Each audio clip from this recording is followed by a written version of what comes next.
소방기술사 이은영입니다. 코로나로 어려운 시국에 이렇게 여러분들 한 단계 한 단계 발전하시는 분들을 만나 뵙게 돼서 정말 반갑습니다. 오늘 제가 여러 교수님들을 훌륭한 교수님들을 많이 포진해 있는 세종대학교에서 이렇게 강의를 맡게 돼서 너무 감사드리고요.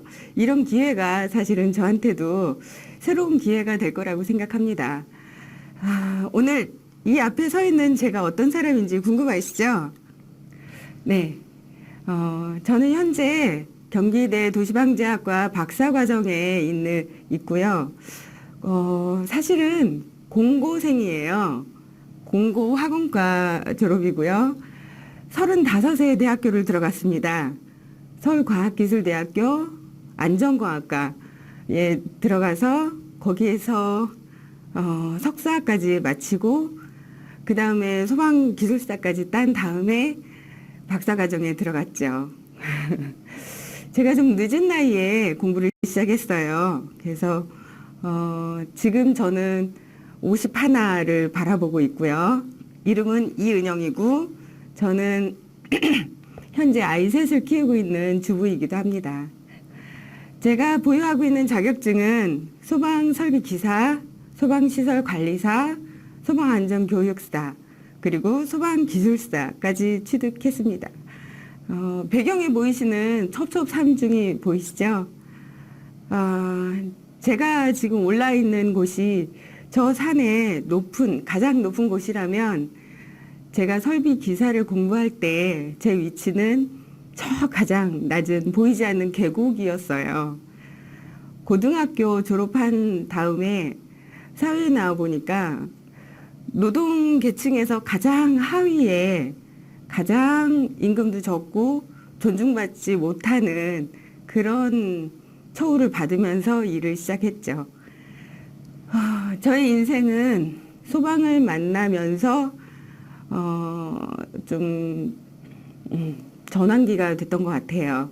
굉장히 많은 좋으신 분들을 만났고 훌륭하신 분들을 만나서 제가 꿈을 키우고 한 걸음 한 걸음 나아가면서 여기까지 왔습니다. 그래서 소방설비기사는 대학교 1학년 때 35세 했다고요. 소방시설관리사는 대학교 4학년 때 공부를 해서 4학년 졸업하기 직전에 합격자 발표가 났죠. 그리고 소방안전교육사가 도입이 되면서 2011년도, 12년도에 소방안전교육사를 땄고 소방기술사는 우리 큰아이가 대학교 들어가는 것까지 보고 고3을 잘 치른 다음에 기술사 공부 마무리하면서 17년도에 기술사를 땄습니다. 현재 저는 소방감리로 일하고 있어요. 보통 직업을 얘기할 때는 시간과 장소에 매이게 되죠. 근데 제가 소방기술사를 꿈꿨던 이유는 시간과 장소에 매이지 않아도 된다는 굉장히 큰 장점이 있었어요. 소방감리는 공사 현장에 매여 있어야 되지만 소방기술사는 설계 쪽에 일을 하게 된다면 제가 프랑스에 여행을 하면서도 설계 검토 충분히 할 수 있죠. LA에서 개최되고 있는 세미나라든가 이런 걸 참석하면서도 설계 검토 할 수 있죠. 정말 훌륭한 아주 멋진 일이에요. 소방기술사를 딴 다음에 제 인생은 한 단계 더 업그레이드 됐어요. 사람이 성장하는 데 있어서 완만한 곡선으로 성장하는 게 아니라 계단처럼 하나의 그때그때 시점마다 올라가는 포인트가 있어요. 지금 여러분들은 아주 어려운 코로나라는 시기를 거치고 있지만 지금 세종사이버대학교에서 한 단계 업그레이드 되기 위한 상승을 하고 있다고 보고 있습니다. 지금 하고 있는 일이 조금 버겁고 힘들고 일상생활에서 조금 더 힘든 일이 겹치겠지만 지금은 진행하는 게 아니라 상승하는 시간이라고 보시면 돼요. 그래서 작은 언덕에서 조금 큰 산에 큰 산에서 더 큰 산을 오르다 보면 그 다음에 바다도 보인답니다. 바다에 가면 바다를 보게 되면 바다 건너 그 다음도 가고 싶어지죠. 어쨌든 보는 시각이 그만큼 넓어지더라는 말씀을 드리고 싶습니다. 제 인생에서 공부란 어떤 것일까 가만히 생각해 봤어요. 수동적으로 또는 능동적으로 했던 시기가 나뉘어지더라고요. 고등학교 때까지만 해도 제가 부모님이 주시는 또는 부모님 집에서 하는 일이 해야 되는 일이 공부밖에 없었죠. 뭐 집안일 조금씩 돕는 거는 과외고 어쨌든 그렇게 주어지는 시간에 꼭 해야 되는 그런 일들이 공부밖에 없었어요. 그래서 그때는 공부가 재미없었어요. 그리고 순 엉뚱한 것들만 찾아서 막 팠던 기억이 나요. 우리나라 고구려가 기마민족이라고 하잖아요. 근데 현재 우리나라에는 말을 보기 어렵잖아요. 제주도에는 조랑말 빼놓고는. 그럼 그 말들이 도대체 어디 갔을까? 그 말들을 잃어버린 시기가 언제일까를 막 역사 선생님한테 질문을 했었던 것 같아요. 근데 굉장히 엉뚱하다고 꼴밥만 맞았어요. 어쨌든 그런 시기의 공부가 저한테는 사실은 큰 도움이 되진 않았어요. 근데 사회 나와서 그리고 제가 노동자 계층에서 가장 바닥인 상황에서 일을 하다 보니까 공부가 필요하다. 나 자신을 업그레이드하고 내 시간당 페이를 올릴 수 있는 일이 뭔가를 생각해 봤더니 공부밖에 없었어요. 그래서 서울대 서울산업대학교 그때는 서울산업대학교였어요. 중간에 서울과학기술대학교로 바뀌었죠. 그쪽에 가게 됐는데 가게 된 이유가 제가 이런저런 자격증이 있었는데 고등학교 화공과를 졸업하다 보니까 위험물 기능사가 있었고요. 화학분석 기능사가 있었어요. 근데 그거에 가장 연관된 게 위험물 산업기사하고 소방기사가 그 위험물을 같이 공부하더라고요. 아주 수월하게 딸 수 있었죠. 근데 그 소방설비기사, 산업기사였어요. 그때는 산업기사 하나 가지고 회사 경력을 보태서 그때는 이미 결혼한 상태였죠. 그 상태에서 대학교를 갔어요. 대학교를 가게 된 것도 사실은 아이도 어렸고 남편 벌이도 그닥 좋지 않은 상황에서 대학교를 간다고 했을 때 우리 엄마가 되게 뭐라고 야단을 치셨어요. 남편 도와주지는 못할 망정 지 하고 싶은 거 찾아서 한다고 막 뭐라고 하셨어요. 근데 그럼에도 불구하고 나는 비전이 있기 때문에 해야 될 공부가 있기 때문에 그것도 소방에서 보니까 산업기사 다음에 기사가 있고 기사 다음에 기술사라는 아주 그 엔지니어의 꽃이죠. 탑이죠. 베테랑 엔지니어들만 시험 볼 수 있는 자격이 주어지는 그런 아주 그 환상적인 제 꿈의 그런 라이센스가 있었어요. 그래서 그거를 따려고 언젠가는 나도 할 거야 라고 생각을 했었는데 그때 같이 회사에서 근무를 하던 어떤 교수님 지금 세명대 교수님으로 가 계신데 그 기술사님이 그러셨어요. 너 지금 아니면 다음도 안 돼. 지금 뭐 이런저런 상황 생각해서 다음으로 미루는데 그 다음에는 어떤 상황이 어떻게 벌어질지 알고 할 것 같으면 지금 해. 라고 말씀하셨어요. 저는 이 이마 한가운데 총을 뻥 맞은 느낌이었어요. 정문일침이라는 게 바로 이런 거구나. 여러 가지 상황이나 여러 가지 여건들을 다 차려가면서 그 다음 내 것을 준비하려고 했었는데 아니다. 할 수 있는 한 조금 어렵더라도 조금 힘들더라도 할 수 있으면 지금 해야 된다 라고 말씀하시는데 저 그 말에 동의하고 감명받아서 바로 서울과기대에 원서 넣었어요. 근데 소름 끼치는 게 뭐냐면 그때 제가 들어갔던 그 입학 전형이 그 산업체 특채 뭐 이래가지고 들어갔어요. 수능 시험을 안 보고 경력 가지고 뭐 이렇게 가지고 갔는데 2년 후에 없어졌어요. 그 전형이. 그럼 저 같은 사람은 서울산업대, 서울과기대에 들어갈 기회조차 주어지지 않는 거예요.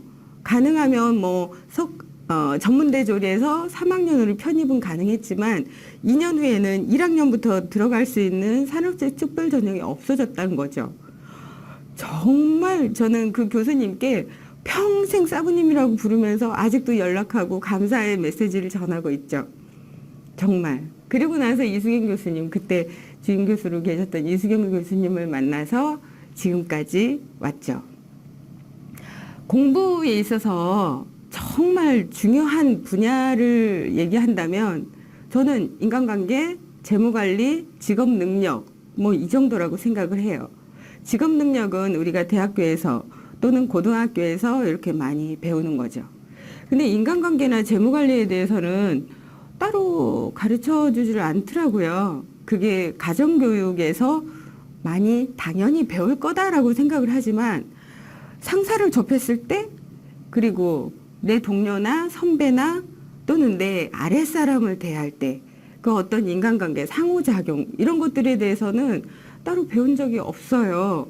그래서 제가 20살에 그 사회생활 처음 하면서 많이 깨지고 많이 야단 맞고 많이 자책하고 많이 쥐어뜯으면서 그러면서 조금씩 둥글둥글 자갈도처럼 둥글둥글해졌던 것 같아요.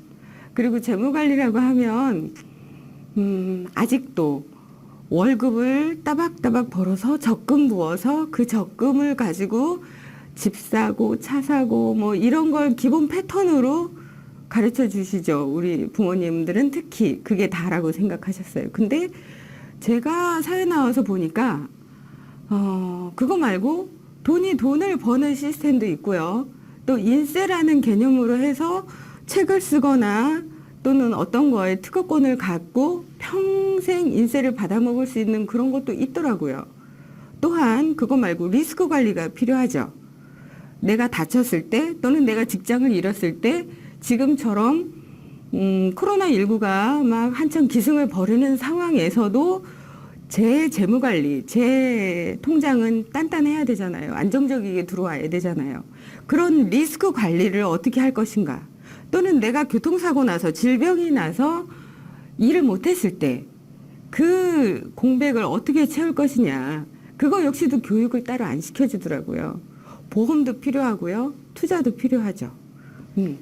그런 것들이 중요한데 어쨌든 그런 것들은 사람과 사람을 대하면서 자꾸 듣고 자꾸 묻고 자꾸 이렇게 캐치를 해야 돼요. 스스로가. 예.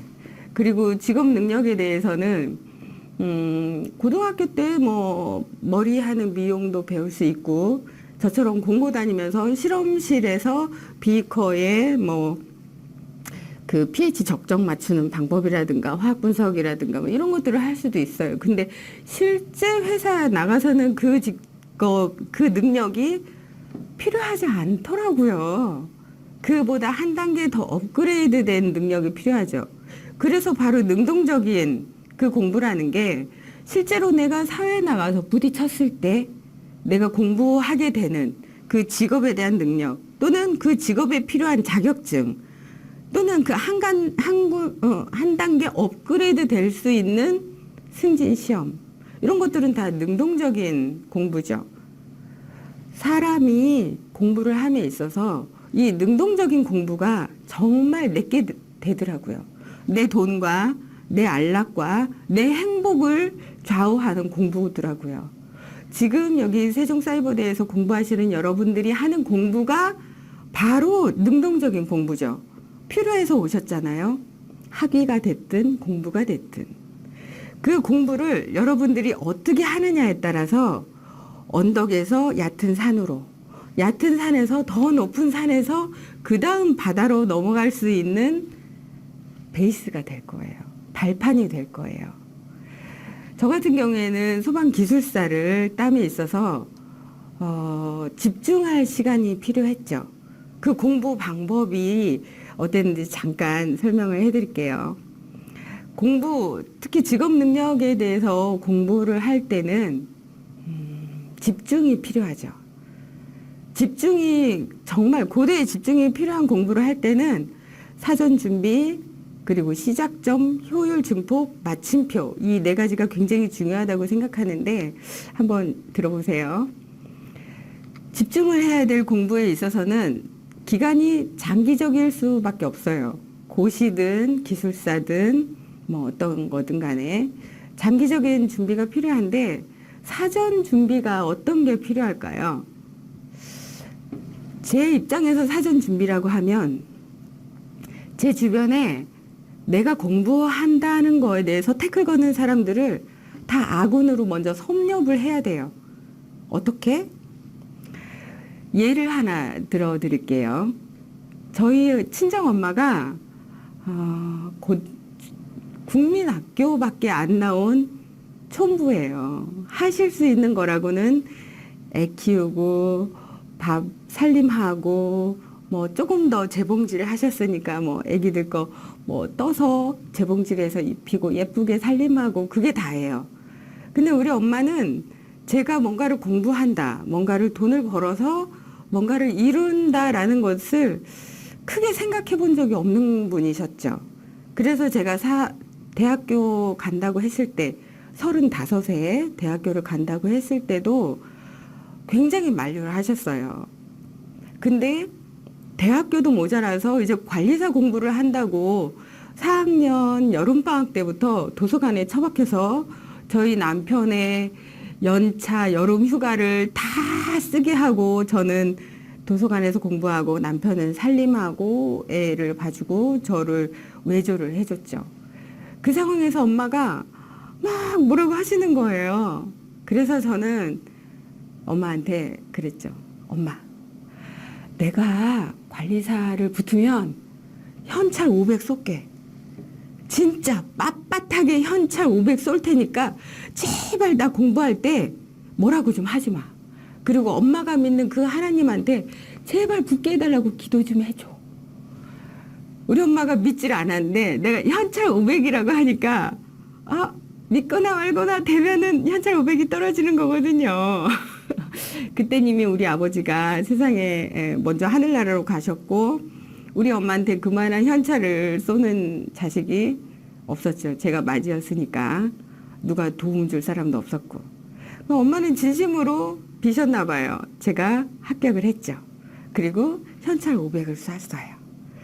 우리 엄마가 너무 기뻐하시면서 그 다음에 제가 기숙사 공부를 하든 아니면은 뭐 석사를 가든 박사를 가든 다 찬성해요. 네가 하는 거면 뭐든지 다 보탬이 되고 다 좋을 거야. 네가 하는 말은 다 믿어. 이렇게 됐어요. 우리 남편 자동적으로 제 편이죠. 왜냐하면 제가 관리사를 붙어서 기본 연봉이 얼마 정도 될 거다라고 하면 얼마나 좋겠어요. 와이프가 돈을 벌어온다는데. 그래서 저는 제 주변에 있는 사람들이 다 제 아군이 돼서 공부한다고 하면 제발 붙어. 뭐 한다고 하면 오 대단하다. 하면은 뭐가 되겠지. 라고 응원을 해주죠. 그리고 또한 대소사라든가 아니면은 경조사 이런 일에 가능하면 돈으로 때우시고 그 돈 때우는 걸 아까워하지 마시고 그 시간을 온전히 공부에 집중을 하시는 거죠. 와이프가 공부하는데 자꾸 태클을 거는 왜 같이 안 놀아주냐, 왜 애는 나 혼자 키우게 하느냐, 자꾸 태클 거는 사람들이 있을 수 있어요. 근데 남편이 연봉을 3천을 보면은 와이프가 3천 가지고 뭘 하겠어요. 이마트, 재래시장 뭐 그런 데밖에 못 가요. 근데 연봉 7천, 8천을 벌어버리면 그땐 백화점에 갈 수 있어요. 그쵸? 인터넷 쇼핑, 택배 쫙쫙 밀려도 괜찮아요. 가능해요. 그거로 와이프를 공략하세요. 그래서 내 버는 돈이 다 네 거야.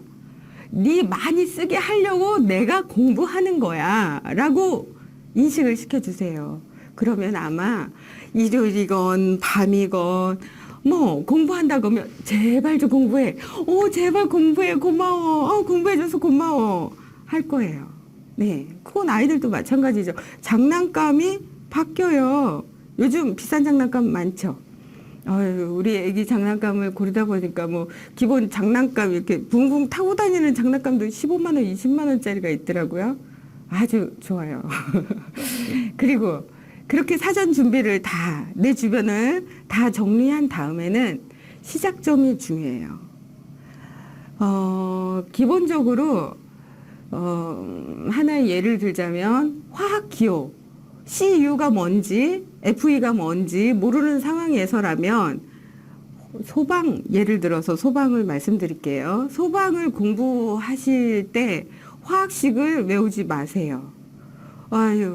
다 거기서 거기에요. FE2 O3인지 FE3 O2인지 헷갈리잖아요. 근데 그런 경우에는 원자, 분자, 주기율표부터 공부하세요.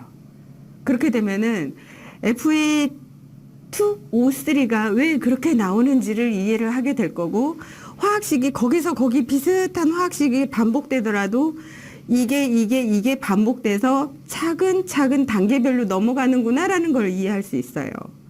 그래서 내 시작점이 나는 주기율표도 모르는 상태에서 화학식만 쫙 외운다?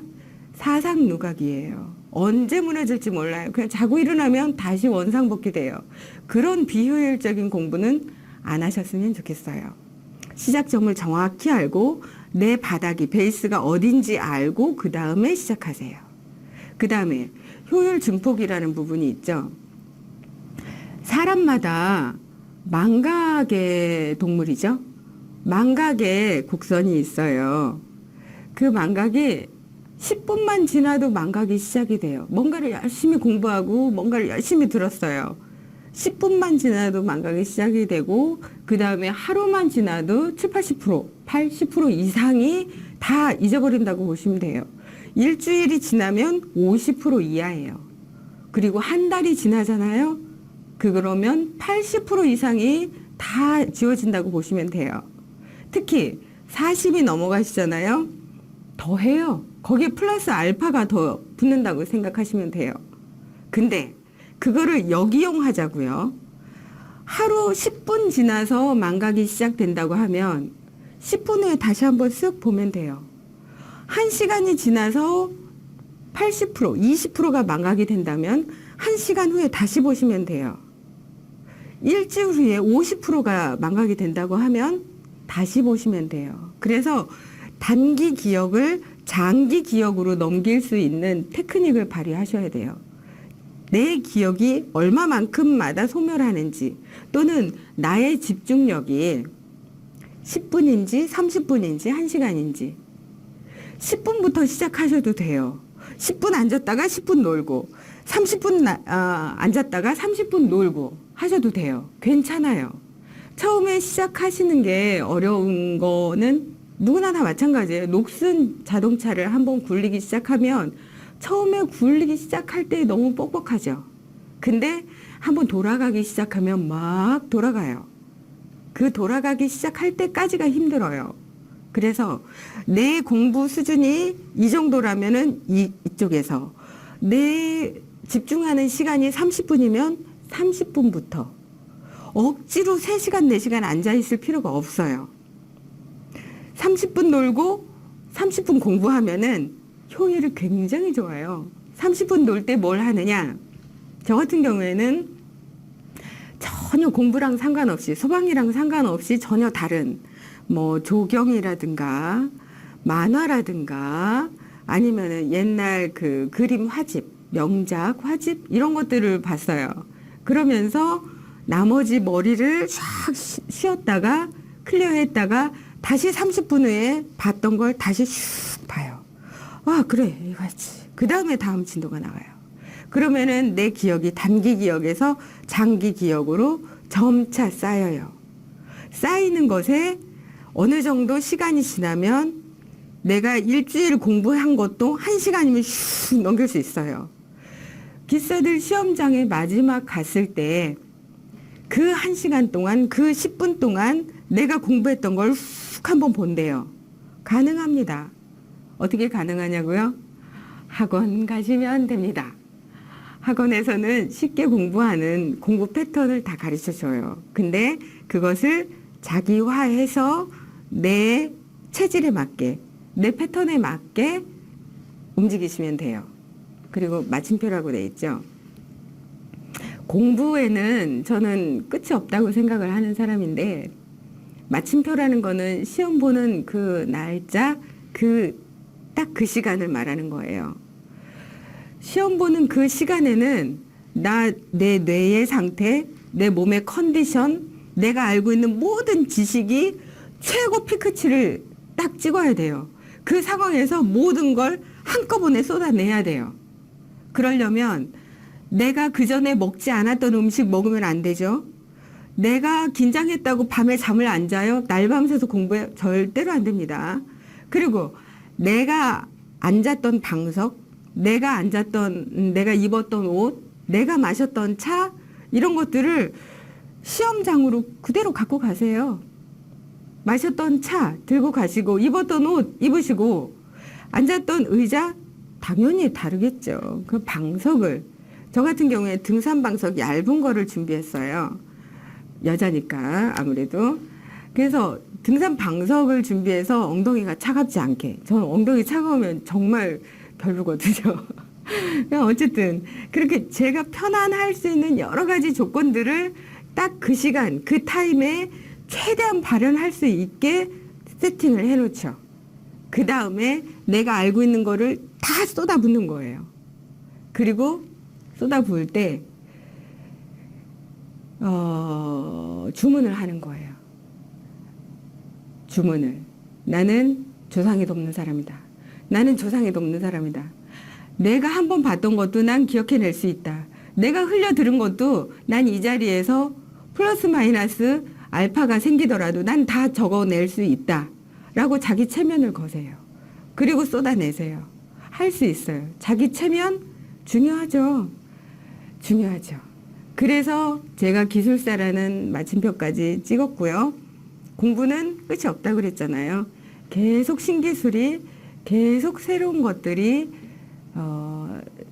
나오고 있죠. 공부할 건 많은 상황이면 진짜로 내게 된 거예요. 겉으로 막 외운다고 그게 외워지는 게 아니에요.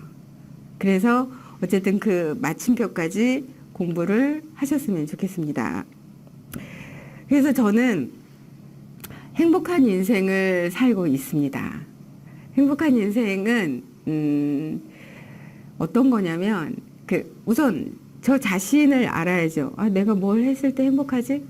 내가 공부를 했을 때, 새로운 뉴페이스를 만났을 때, 아니면 직각으로 상승하고 있는 그 상황을 즐기는 것 같기도 해요. 근데 인생이란 거는 내가 좋은 것만 찾아서 몰입해서 집중을 하다 보면 뭔가 균형이 깨지기도 하더라고요. 가족의 화목이라든가 건강, 또는 직장에서의 불협화음, 또는 뭔가 저축이 안 되든가 투자를 한 게 확 망해버리든가 뭐 이러기도 하고, 친구 사이가 좀 소원해지기도 하고, 어떤 사람들은 명예 쪽으로 이렇게 막 이렇게 가기도 해요. 근데 제가 이쯤 51를 바라보는 이 나이에 봤을 때는 균형 감각이 중요한 것 같아요. 내가 공부를 하더라도 내가 왜 공부를 하는지, 그쵸? 가족과 행복하기 위해서, 또 그 공부를 하는 데 있어서 건강을 잃은다면 그건 또 옳지 않죠. 또 건강한데 돈이 없어. 내 투자한 것마다 다 쫄쫄 망해. 아니면 투자할 돈 자체도 없어. 이러면 안 되잖아요. 그리고 또한 친구. 초등학교부터 친구, 중학교, 고등학교, 대학교, 사회에서 만난 친구들 다 있죠. 그리고 내가 사랑하는 지인들, 저의 대학교 은사님, 교수님, 그리고 그 함께 울고 웃고 했던, 공부하면서 머리 쥐어 뜯어가면서 공부했던 그 동기, 친구들 아주 중요하죠. 그래서 균형 감각이라는 게 필요한 것 같아요. 근데 다들 그 균형 감각도 좋고 다 그런데 정년 이후의 삶을 어떻게 할 것인지 걱정하실 거예요. 일반 대기업에 다니는 사람들은 뭐 큰 퇴직금이 있으니까 보통 몇 억씩 들고 나온다고 하더라고요. 그리고 뭐 교직에 있거나 공무원에 있거나 그런다고 하는데 보통 사람들은 그만한 퇴직금도 없을 뿐더러 퇴직금도 이미 쓸 곳이 다 나갈 곳이 정해져 있죠. 정년 이후의 삶이 참 많이 고민이 되시나 봐요. 저요? 저는 고민하지 않습니다. 왜냐하면 제가 소방기술사 관리사를 다 갖고 있기 때문에. 그래서 소방이나 안전에 여러분들이 앞으로 종사하시고 공부를 하시고 계시니까 그쪽으로 나갈 건데 소방은 소방이나 안전 쪽에 관련된 직종은 앞으로 이 사회가 발전하면 발전할수록 더 중요한 역할을 하게 될 거예요. 지금 소방 점검만 해도 사람이 직접 가서 해야 돼요. 기계라든가 AI가 대신 할 수가 없죠. 계단을 올라야 되고 감지기 하나하나 찍어봐야 되고 수신기에서 신호 하나하나를 확인해야 되고 알람밸브 하나하나 확인해야죠. 그거 사람이 할 수밖에 없어요. 근데 거기에 주인력으로 되면 내가 휠체어를 타든 내가 목발을 짚든 내가 그 현장에 가고 내가 도면을 확인할 수 있는 상황만 되면 괜찮다는 거예요. 근데 주인력이 아니라 보조인력이 된다 하더라도 여러분들은 60이 넘어도 그 일을 찾을 수가 있어요. 제가 점검 현장에 있을 때 같이 일하던 팀원 중에 하나가 60이 넘으신 분이 한 분 계셨어요. 그분은 체력 관리를 굉장히 열심히 잘 하시는 분이셨어요. 그분은 젊은 사람보다 20대 중반 이후의 젊은 친구보다 계단도 더 잘 타시고 신호마다마다 감지기마다마다 그 신호를 확인해 주세요. 꼼꼼하게 하나도 그냥 넘겨지지 않으세요. 관리사인 제 입장에서는 되게 고마운 분이었어요. 물론 고집도 있고 좀 아집도 있고 하긴 하지만 그 정도야 제가 좀 맞춰줄 수 있죠. 어쨌든 그런 분이 소방 말고 다른 일을 어떤 일을 할 수 있을까요? 경비? 내지는 뭐 어디 보초? 뭐 쓰레기 줍는 일? 뭐 재활용? 다 할 수 있죠. 그러나 소방이라고 하면 안전이라고 하면 보조인력이건 주인력이건 정년하고 상관없이 내 체력이 된다면 내가 할 수 있다는 의지만 있으면 충분히 정년 계획하지 않으셔도 됩니다. 그냥 이대로 쭉 건강관리 잘 하시면서 쭉 가셔도 돼요. 가능하면 주인력으로. 그쵸? 관리자나 기술사로. 네. 그렇게 해서 저는 지금 굉장히 행복한 삶을 살고 있고 제 주변 사람들도 또는 여러분들도 행복한 삶을 사시기 바라는 마음입니다. 이렇게 하나하나 단계를 밟아 나가고 일을 해 나가는 데 있어서는 긍정적인 마인드가 굉장히 중요했어요. 제 긍정적인 마인드, 뭐, 저랑 같이 일한 친구들이 저보고 초긍정이라고 얘기를 하더라고요. 초긍정, 뭐, 그런가 보다 했어요. 제 긍정의 베이스에는 아주 멋진 유산과 그리고 현재, 뭐, 이런 게 다 베이스에 깔렸겠죠. 그 유산이라고 하면 뭐가 있을까요? 보통 뭐 돈이라든가 뭐 기업, 물려받을 기업 뭐 이런 거를 생각하시겠지만 저 같은 경우에는 제 긍정 마인드의 베이스는 홍익인간이에요. 조금 뜬금없죠. 홍익인간이라고 하면은 당군왕검이 고조선을 세울 때 건국 이념으로 세웠던 정신이죠. 그 5,000년 전에 널리 사람을 이롭게 한다는 그 이념이 사실은 우리나라처럼 천선이다라고 주장하는 민족이 그런 건국 이념을 가지고 있는 뿌리 깊은 자존심을 가지고 있는 민족은 많지 않아요. 아시다시피 뭐 조물주가 흙으로 사람을 빚기도 했고 늑대의 젖을 빨면서 뭐 조상을 잃었다고 하고 뭐 그러잖아요. 어디에서 별이 떨어졌다고 하기도 하고 뭐 닭이 알을 낳았다고 하기도 하고 뭐 어쨌든 그런데 그 모든 것들 중에 천손이다. 즉 하나님의 아들이 바로 세상에 나와서 세상 사람과 그 불황 민족과 그 교류를 해서 융화를 시켜서 바로 민족을 만들고 나라를 건국한 게 단군이죠. 그래서 저는 홍익인간이라는 이념을 굉장히 멋지게 생각하죠.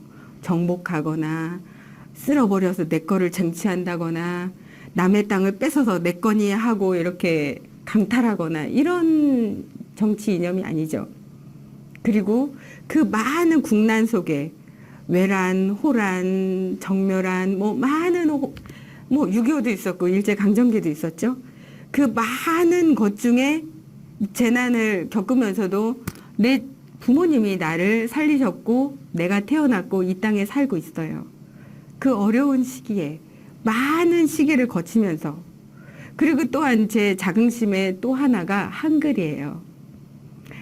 훈민정음 해례본 널리 그 백성들을 무지한 백성들을 가엾이 여기는 우리 세종대왕님의 넓은 큰 뜻으로 창제된 전 세계에서 유일하게 의도를 가지고 만들어낸 과학적이고 그 어느 문자보다 요즘 IT 강국에 최적화된 한글을 우리가 가지고 있고 우리가 지켜내서 여태까지 살고 있다는 거죠. 이런 문자, 이런 정신을 가지고 있는 민족은 정말 전 세계 우리나라밖에 없어요. 거기에 반해서 저는 제 아버지는 광부셨어요. 가난했죠. 그 중에 몸으로 일할 수 있는 노동의 일 중에서는 그래도 페이가 조금 나았었나 봐요. 근데 광부셨는데 그것도 저 고2 때 제가 큰딸이었는데 밑에 동생 셋을 놔두고 고2 때 돌아가셨어요. 보험이라든가 저축, 투자 이런 거를 채 해놓지 않은 상태에서 돌아가셨어요. 제가 받은 유산은 건강한 신체와 그리고 또 좀 예쁜 얼굴 농담이고요. 어쨌든 제가 뭔가를 공부했을 때 뭔가를 하고자 했을 때 그만큼의 결과물이 나와줄 수 있는 보편적인 IQ. 그리고 또 하나 감사한 유산은 알코올 분해 효소. 저 이거 무척 감사합니다. 저 술 좀 마십니다. 어쨌든 이 좋은 유산들을 가지고 제가 고등학교를 공고 화공과를 갔어야 됐고 가장 노동자의 맨 밑에서부터 시작해야 됐지만 한 계단 한 계단 언덕 넘어 산으로 산에서 더 큰 산으로 지금 소방기술사까지 오게 됐죠. 현재 저는 소방감리일 쪽에 종사하고 있지만 제가 언제라도 회사를 갈아탈 거나 제 근무 조건을 변경시킬 수 있어요. 어떻게?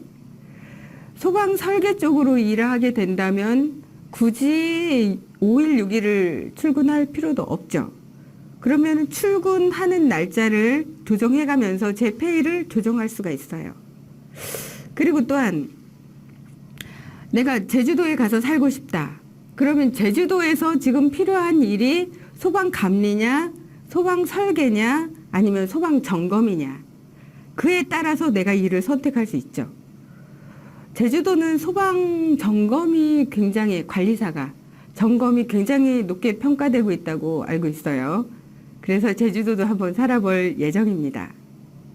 그래서 여태까지 이렇게 모든 살아온 거를 봤을 때 저는 정말 조상을 돕는 사람이다 라는 생각을 하고 있어요. 어찌어찌 하다가 소방 쪽에 왔고 어찌어찌 하다가 이승훈 교수님을 만났는데 그 교수님 덕분에 제가 이만큼 성장을 했고 그 덕분에 제가 지금 소방 안전이라는 일을 하고 있기 때문에 앞으로 AI가 또는 기계가 아무리 자동화가 이루어진다고 해도 저는 제 일을, 제 페이를 걱정하지 않습니다. 이런 일을 가지고 있는 게 굉장히 행운이죠. 저는 이거를 누구한테 먼저 조언을 하거나 막 이렇게 묻거나 이러지 못했어요.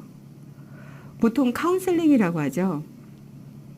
강남에 사는 부모들은 돈이 여유로우니까 늘 카운셀링을 받아요. 자식에 대한 카운셀링을. 그래서 심리검사도 하고 중간중간 체크도 하고 내 아이의 적성이 어디인가, 내 아이의 능력이 어디인가, 그 능력을 100%, 150% 끌어올리기 위해서 어떤 일이 필요할 것인가를 늘 카운셀링을 받죠. 비싼 돈을 주고. 근데 저는 그런 비싼 카운셀링을 받지 않았는데도 불구하고 너무나 순조롭게라는 말은 하지 않겠어요. 중간에 구절구절 일들이 많았으니까. 어쨌든 그만큼의 일을 다 지나서 현재 이만큼 살고 있어요. 여전히 건강하고 여전히 가족과 함께 여전히 친구들과 은사님, 지인들이 응원해주는 가운데 지금 살고 있어요. 생각해보면 이 모든 게 우연일까? 아니면은 조상이 돕는 걸까? 뭐 이런 생각을 해본 적이 있어요. 근데 제가 조상이 돕는다. 아, 조상이 나를 돕고 있구나. 조상이 날 도와주실 거야. 도와주세요. 라고 생각했던 그 시점이 있어요. 우리 아버지가 고2 때 돌아가셨다고 하셨죠? 했죠. 근데 그 세상에 나와 보니까 저를 존중해 주는 사람도 저를 인격적인 대우로 대해주는 사람도 많지 않았어요. 그런 상황에서 횡단보도를 이렇게 가려고 무심결에 탁 발을 디뎠는데 차가 휙 하고 지나가는 거예요. 한 발만 더 디뎠어도 저는 이미 죽었을 거예요. 하면서 아, 아버지가 날 돕는가 보다. 돌아가신 아버지가 날 돕는가 보다. 라는 생각을 하게 됐죠. 그러면서 그 다음에 어떤 일이 작은 일이 있을 때마다 감사했어요. 아버지가 날 돕고 있구나. 아버지? 바로 내 직계 조상이에요. 그쵸? 그래서 이 아버지가 날 돕고 있구나. 아버지 날 도와주세요. 라는 생각으로 하나하나 감사한 마음으로 쌓여가는데 거기에 제가 대학교 들어가는 그 즈음에 책을 읽게 돼요. 뭐 여기 추천도서라고 나와 있는데 시크릿이라는 책을 읽었죠. 그리고 연이어서 카네기의 인간관계론이라는 책을 읽게 됐어요. 시크릿이라는 책은 긍정 마인드, 좋은 마인드를 갖게 되면 이 온 우주가 나를 돕는다라는 뭐 그 큰 테마를 가지고 여러 얘기를 짜집기한 책이죠. 근데 마인드만 가지고서는 어떻게 안 되잖아요. 좋은 마음으로 늘 살 수는 있지만 현실에 부닥쳤을 때 상사가 아니면 영업하는 대상이 아니면은 나의 시어머니가 나를 막 괴롭힐 때가 있죠. 근데 인간관계론에서 제가 그 책을 읽으면서 아, 이게 바로 방법이고 테크닉이구나 라는 거를 알았어요. 그래서 제가 뭐 책을 많이 안 읽기 때문에 누군가한테 그 추천 도서나 뭐 이런 걸 얘기하는 게 굉장히 드문 일이에요. 굉장히 드문 일이에요. 근데 제가 자신 있게 추천할 수 있는 도서는 둘 다 고전이라고 할 수 있죠. 이미 10년, 20년 전의 책이니까요. 근데 저는 그 책들로 인해서 제 마인드를 긍정 마인드로, 초긍정 마인드로 점차 바꿔나가고 다져질 수 있었어요.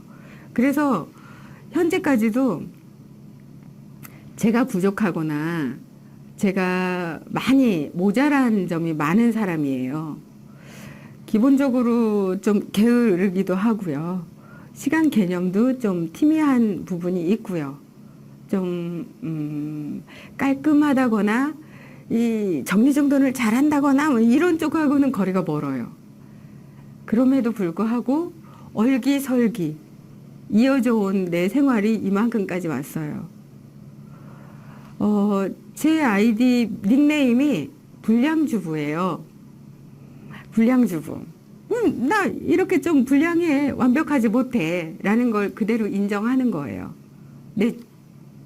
내가 지금 어느 바닥에 있고 어느 만큼에 있는지를 정확하게 파악하는 지금 저는 그럼에도 불구하고 제 자신이 굉장히 기특해요. 이만큼 온 게. 제 아버지는 광부셨고 고2 때 돌아가셨고 이미 제 어머니는 겨우 국민학교 졸업한 촌부셨어요. 그 상황에서 저는 부모님이 대주는 돈이 아니라 제가 벌어서 제가 여태까지 관리사 기숙사를 땄고 박사까지 오게 됐죠. 여기에는 굉장히 많은 분들의 도움이 있었죠. 제가 대학교 다닐 때 저희 아이가 초등학교 저학년이었는데 초등학교 이제 1, 2학년밖에 안 되는 애가 왕따를 당하는 거예요. 학교에서. 근데 봤더니 그 왕따의 주축이 선생님인 거예요. 너무 기가 막혔죠. 너무 슬프기도 하고 어떻게 대항하기도 어려운 상황에서 막 화만 끌어오르는 상황이었어요. 그 상황에서 울면서 우리 교수님한테 면담 요청을 했죠. 우리 교수님께서는 당신 살아오신 얘기, 뭐 자녀가 넷 있었는데 그 넷 중에 뭐 어떤 아이가 많이 힘들었었는데 지금 현재 그럼에도 불구하고 나는 이 아이를 믿어줬다. 그럼에도 불구하고 나는 이 아이가 잘 될 거를 믿고 있었다. 그래서 잘 됐다. 용기를 주시고 힘을 주셨죠. 울면서 막 상담도 하고 이랬었는데 그때 생각하면 지금도 좀 웃음이 나네요. 잘 컸어요, 저희 아이. 잘 커서 지금 잘 다니고 있고 제 몫을 하고 있습니다. 그리고 제가 한참 공부를 할 때 스터디 룸이 필요했었어요. 관리사 공부할 때, 2차 관리사 공부할 때 스터디 룸이 필요했었는데 우리 교수님께 말씀드렸더니 교수님의 연구실을 한 켠을 내주셨어요. 공부하라고. 지금 여러분들 눈앞에 지도 교수님 내지는 과 교수님 아주 훌륭하신 교수님들이 많이 포진돼 있죠. 그분들한테 상담 요청하시고 도움을 요청하세요. 그분들은 여러분들을 위해서 언제든지 도와줄 마음의 문을 열고 계신 분들이에요. 그분들이 말씀이 없다면 여러분이 요청하지 않은 거예요. 그분들한테 도움을 못 받았다면 여러분이 그분들한테 도움 요청을 하지 않은 거예요. 우리 멋진 교수님, 훌륭하신 교수님이 여러분들을 위해서 다 준비해 놓고 훨씬 더 여러분보다 현명한 답을 가지고 여러분들을 기다리고 있습니다. 언제든지 궁금한 거나 인생에 어려움이 닥쳤을 때 또는 선택의 기로에서 어떤 게 더 나을지 분간이 안 갈 때는 우리 교수님들한테 뭐 술 한잔 지금 코로나니까 그건 안 되겠네요. 전화로라도 어쨌든 화상으로라도 메일로라도 얼마나 좋아요. 요즘 카톡 까딱까딱 금방 가죠. 실시간으로. 뭐든지 좋으니까 문의하시고 노크하시고 내가 원하는 답을 얻기 바랍니다. 네. 마지막으로 제 강의는 여기가 끝이고요. 마지막으로 제가 좋아하는 시조가 있어요.